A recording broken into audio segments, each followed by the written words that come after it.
Hello, this is Principal Davis here going with a short review over the handbook.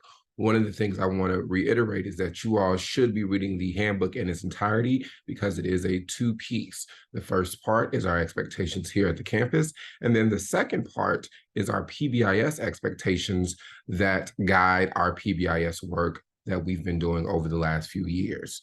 So I'm going to go over some very important areas with our handbook, and you are to sign the handbook verification sheet for teachers and place that back into my mailbox. All righty. So here we go. This should not take long. Once again, we're just hitting the main areas. All right. So what you have here is the cover of our handbook, which is very, very important. The second page we have are the school hours.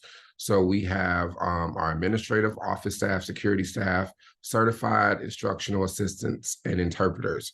So for our certified personnel, 8:15 is your report time, 3:25 is the time that we leave, with the exception of 100 minutes, which is currently on Tuesdays and Thursdays from 7:30 until 8:15.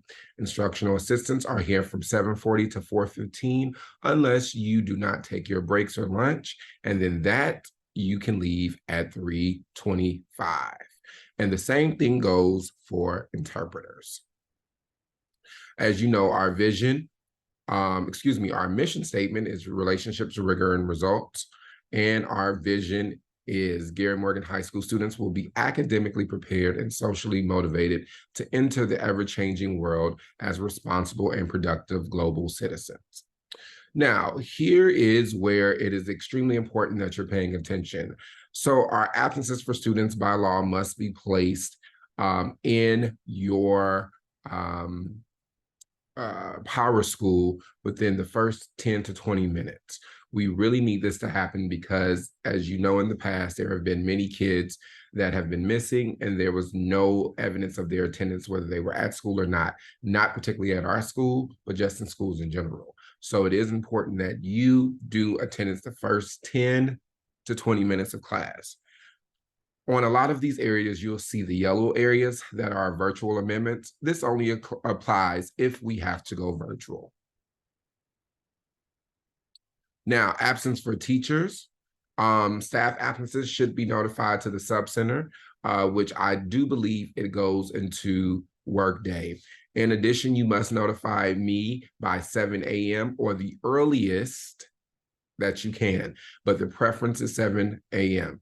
You have several ways to contact me: phone, which that number is right here; email, which is right here; or you can text. So calling, texting, or emailing. Do not depend on other staff members to report your absence. That will not be accepted. All right. Sorry about that. Accidents or injuries, we must report those. There is a process. You will start with me and or your union chair, and then we will walk you through the process, which may lead to workers' comp. Please remember, any accidents and injuries must be completed at the school. If you are a teacher or a staff member that does any type of differential or after-school extracurricular activities, you must complete an expense form. You can get that from Mr. Davis, and then I will walk you through that. So if you are a coach, this area you should read very closely. You must arrive by 8:15. Here's the thing: if you have to leave early, you must notify one of the administrators. If you can't get in contact with me first, then you go down the chain of command. But you must notify. Leaving and just saying, oh, I'm going, that's not acceptable. You must notify administration once you leave. The building maintenance, we ask that you do not take any furniture out of your classrooms or from another classroom to put into your classroom. And please refer to our guide of the building expectations of how to keep our school still looking brand new. Once again, teachers can arrive by 7:30 and the building closes at 4:30 unless you have had permission, prior permission by me. As you all know, oftentimes I am here a little late.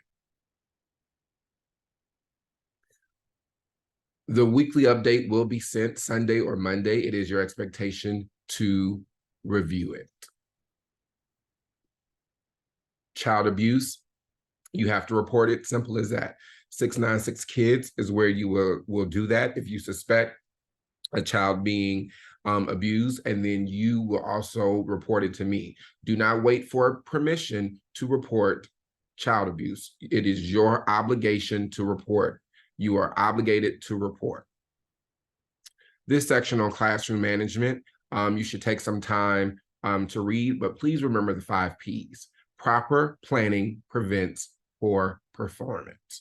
Classroom management is extremely important in order for your class to run smoothly and for kids to get the knowledge that you want to give to them.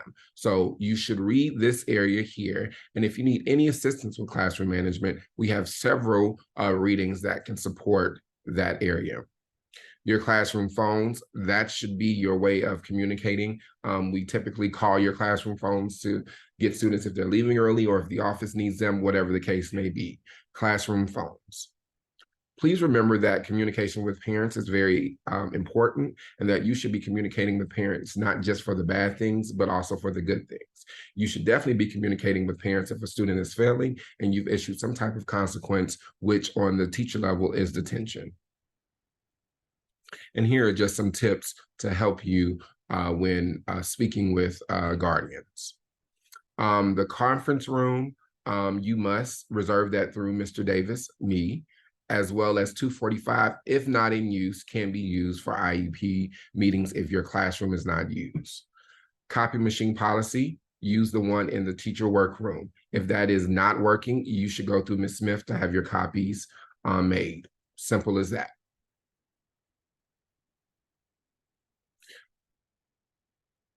All right, we're going to keep going. This missing class, please remember that you should be teaching from bell to bell. It is that simple, ladies and gentlemen, teaching from bell to bell. Email expectations, you should be checking your email every day. And to respond to community members or parents, it should be done within a 24-hour period. As far as your email signature line, until our new CEO tells us otherwise, you should be placing this information in your signature line. All right, we're going to keep it going. Faculty meetings, as you all know, it is called Falcon sessions. So please know that you must be cleared to miss any Falcon sessions, meaning that you've already put in absent because you're going to be out, whatever the case is. You should be making up that time, and we will have a one-on-one conversation about that. Please remember FERPA. This section is very important about students' rights and students' privacies. You do not want to be in a situation where you are violating FERPA. Please read this information very closely. Field experiences should be going through Ms. Dressler, who will take them to me to say yay or nay if they are approved.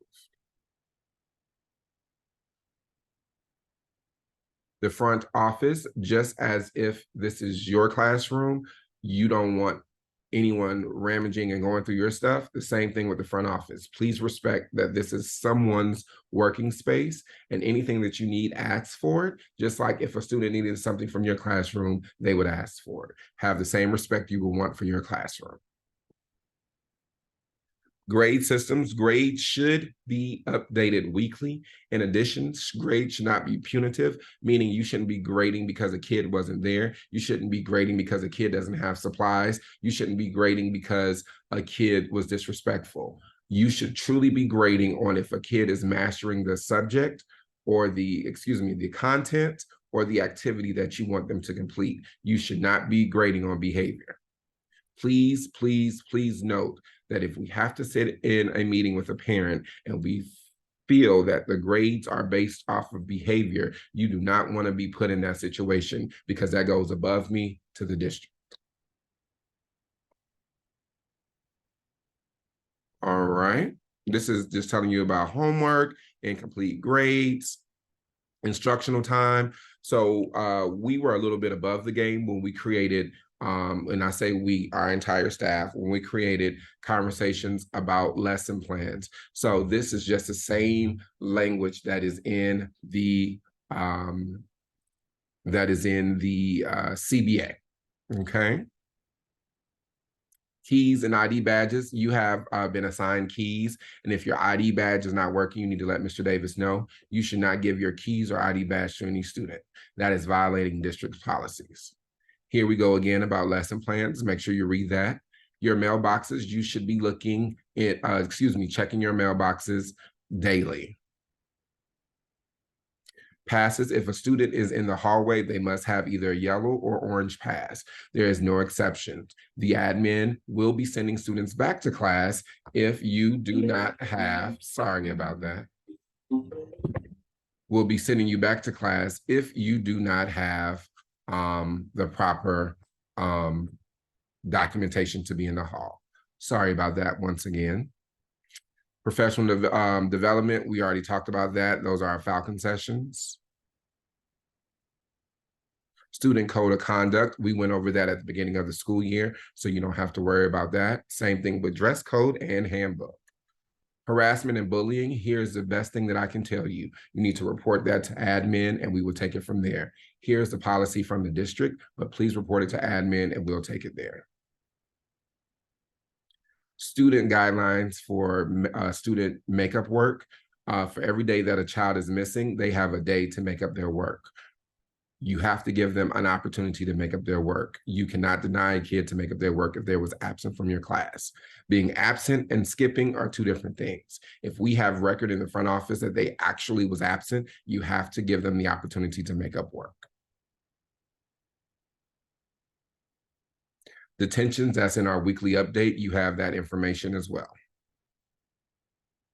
So that ends our staff handbook. Please remember, you must read the entire handbook. Please turn in your forms to my box by the end of this week. Thank you. Told you to be short.